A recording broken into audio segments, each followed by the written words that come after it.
Hello and welcome to the installation of electric radiant heat.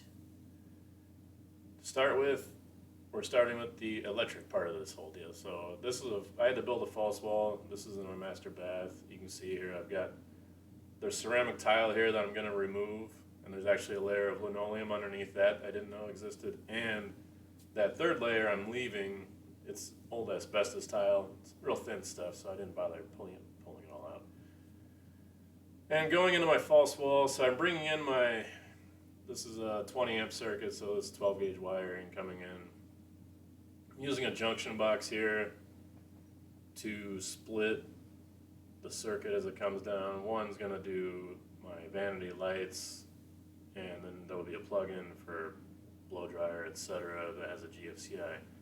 And then I'm coming down, the other branch is for the actual heated floor. And I'm bringing that so that gives me an extra outlet down here, and it's also GFCI. So I can have the power on in the bathroom, and I flip off that GFCI like it's a circuit breaker, and then that comes over here into my thermostat box. So as you can see, there's two different whips coming in there. You can use like a metal conduit or whatever you want to go through the wall for your wires. And you need a way to get your wires into that box after the fact, so after you close your wall in, most likely. So just using conduit is the way to go. Now here I'm showing you what it all entails. There's a heating wire. This is just an alarm system they use during the installation. A thermostat. There's strapping to hold the wires down. And that's just until you get your skim code down. And then there's a sensor wire for the thermostat to read the temperature of the floor, and the tip of that is the actual thermometer part of it. So to test that, I'm just making sure that there's continuity through that thing. So I cranked up my ohm meter here, and you need an ohm meter to test things. You don't absolutely need it to do this if you don't want to test anything as you go.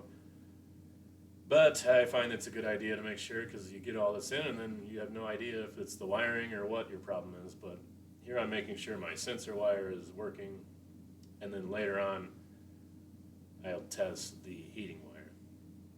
So step one, if you're going to go on top of your old ceramic tile, you can do that, or you pull it out like I did, and then you put a new subfloor down. So I got my 1/4 inch of hardy backer sitting on top of that asbestos tile. And I mean, if you don't care about your floor getting lifted, you're going to lift your floor at least probably 3/4 of an inch with everything that's going on here. So the strapping has the ability to be every inch, but you want your wires 3 inches apart. And then you lay your strapping out according to how you're going to run your wire. So you got to think about, how am I going to run this wire without overlapping the wire on itself, or the thermostat, or the sensor wire. And then you draw out where cabinets are going to be, where toilet, sink, and you do not heat underneath those things. Like, just don't do it, because you'll cause a problem with the system. And I think it recommends being like 6 inches away from things. You don't have to be that far away. A couple inches is fine, you just don't want to be underneath things. So you plan out where your wires need to go, where you want the floor to be heated. So for instance, the tub is in here, so I have 40 square feet in addition. So there's 40 square feet of floor here, and I'm doing 25 square feet.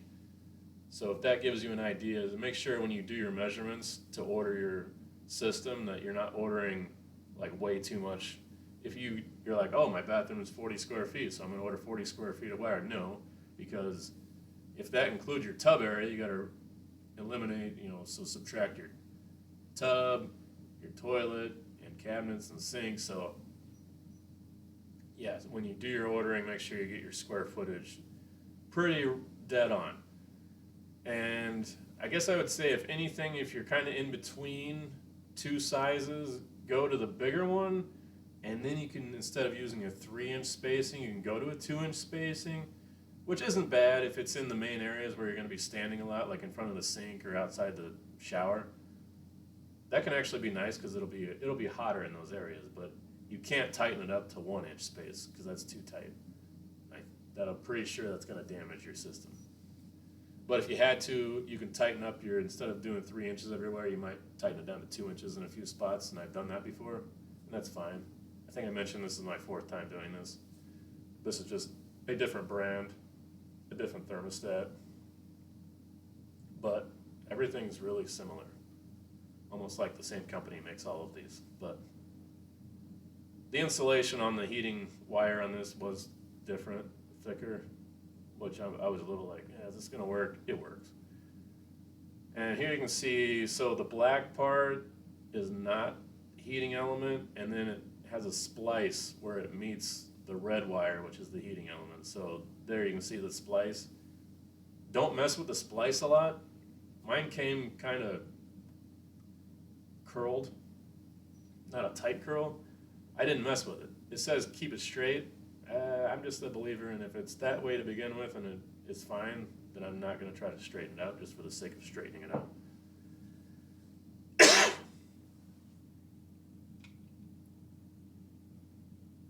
Here I'm showing attaching the cables to the floor now. So I use those 1/2 inch self-tapping screws.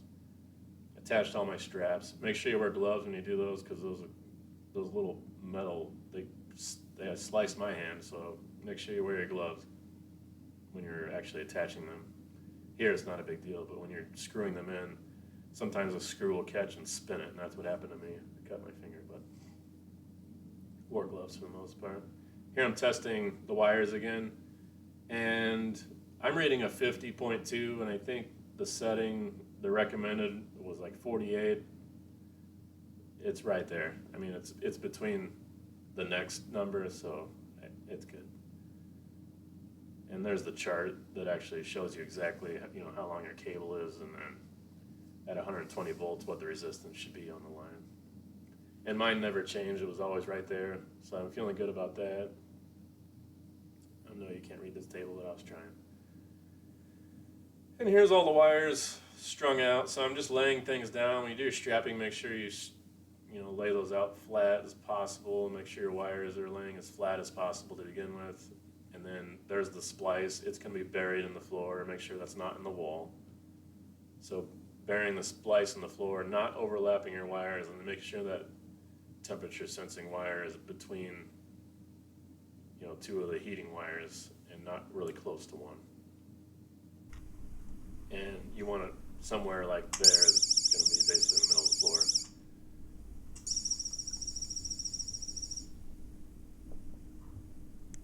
So that's your alarm, and you attach this only during the installation, so you attach it to the heating wire, so then it tells you exactly where to plug in. So the black and the yellow is for the heating wire, and then the ground wire goes where it goes. So now when I turn that on, there's no alarm sound, so that's telling me that the wires are good, and I just leave that on while I'm doing all my tiling. And the first step after you get all your wires around, so you can see the strapping, I'm like maximum 16 inches away from each one, I guess. And I'm walking around here in my socks because I didn't want to be in shoes, stomping all over these wires. Skim coating thin set, and I use maybe 60 pounds, 70 pounds of thin set total in this whole project to do the skim coat and the tile. Make sure you put your thin set everywhere, all over the floor, regardless of if there's a wire there, because you want your tiles to sit nice and flat everywhere. So you don't want to be fighting when you're doing your tiling, like, well, I've got a 1/4 inch layer of thin set right next to where there's no thin set, and then I've got to like put extra thin set in there as I'm tiling. That just doesn't work out well. So I've done 4 of these floors.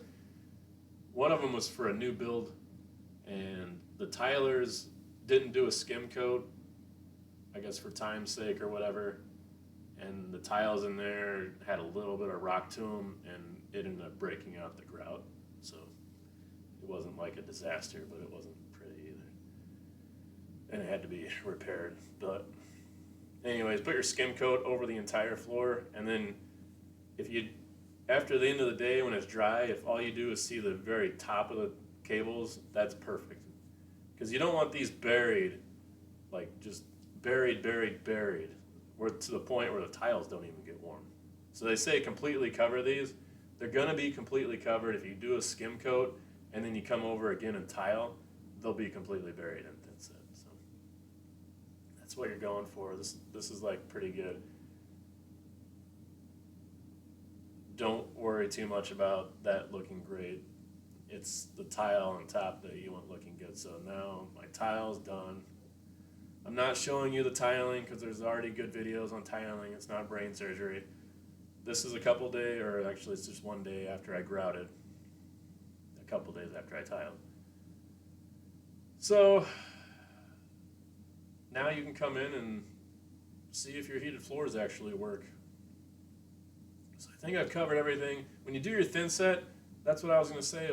I went in there and I mixed my thin set up the first batch when I was doing my skim coat, way too thick, and I knew better. And the reason you don't want it too thick is when you're messing with it, it'll pull the cables and the wires everywhere, so you're really like working with it delicately in that case. If you just add a little more water than you're used to adding to a thin set, then it'll skim over there almost like, your self-leveler. And you can use self-leveling on a floor. I just never have. So when you do your skim coat, if it's a little wet, it'll shrink more, but it's not a big deal. You're going over the top with another, probably a 3/8 by 1/4 inch trowel, so you're getting plenty of thin set over the top of those wires when you tile. But yeah, you don't want any air gaps or anything around there. So now the thermostat installation, you're putting your live and neutral in the bottom, and then the ground, I'm tying into the ground from the heating wires. And in my case, my old house isn't grounded on this circuit, but I'm wiring all of my stuff with the grounds, and then the ground just terminates into nothing. But if I ever updated the main source of this, I can just tie in that ground at that time. So I'm pretending like there's still a ground here, but there's not. No big deal as long as there's a path back for that live wire going through the neutral. And here I'm just testing one more time, and again, right on where I was before. So this is the third time I'm looking at that. 1, when I laid it all down. 2, after I did the skim coat, and then 3, after I tiled. And there's a little cap that goes on. I'm showing you that chart again, but there's a cap that goes on the back of this thermostat, so when you tuck it in, you don't have anything touching these leads. And they're non-polarized for the heating floor and the sensor, so it doesn't matter which screw you put either wire on here. You can see the ground wire is tucked back, but when you put this in, make sure that you pull the temperature wire through the side there, because it's going to come around the front and go into those little screws on the bottom left, right above the screw I'm turning there. And the thermostat itself attaches via to the right. You can see there's a little black with 4 silver screws, and then to the right of that is actually where the thermostat connects to this. The face connects to this. There's 2 screws there you don't put anything into, and then 2 on the right is where I'm putting my sensor wire. Really tiny screws, little tiny screw hole, wire holes. It's hard to do with bigger hands, but we got it done. And I have to make sure that everything is mounted and level, straight, looks good. And once I get things tightened up here, I'm gonna put the thermostat face on. Just making sure you line up everything right and don't force anything. It goes on real easy. It kind of latches at the top and then just falls down. And then there's a set screw at the bottom. That set screw at the bottom, you loosen it and you tighten it, but you don't have to like torque on this whatsoever. It's just holding the face in place, the plate face in place. So yeah, just till it started to get tight, and that was it. And then I'm going to throw that GFCI breaker to turn it back on and see if the house blows up. Nope, it didn't blow up. Good. Okay. Whew. Always a question there. But when you first turn on the thermostat, it'll go through. You're choosing your English language. For me, there's other selections in here. I know my system is set for 300 watts, so I was choosing that. It has a predetermined schedule, and I just left that on and let this thermostat run for a whole day, doing its own schedule, doing its thing. After that, you can change it. I think it's 74 degrees and 82 degrees. It was going back and forth. And, if your tiles aren't getting as warm as you want them, you can turn it up. And I believe the maximum temperature this will do for ceramic tiles like over 100, which would burn your feet. In the 80s is like going to be great. You get out of the shower and you have those warm tiles. That's so nice. And then in the middle of the night, especially in the winter, you come in there and you got warm tiles. It's so nice. So you're going to love it. If you haven't had heated tiles before, this 100% do this. And if you're thinking you need to, pay a professional to do this, if you're comfortable tiling, you can do this easy. Basic electrical wiring is all this is. Bring an electrician if you have to. I mean, you can do this yourself though. This only draws 300 watts total at its max. I mean, again, that's like 4 light bulbs. That's a lamp. That's an old lamp. So this doesn't draw a lot of electricity. Completely worth it. Ours is going to be on all the time. So yeah, that's all I got to say. Thanks for watching.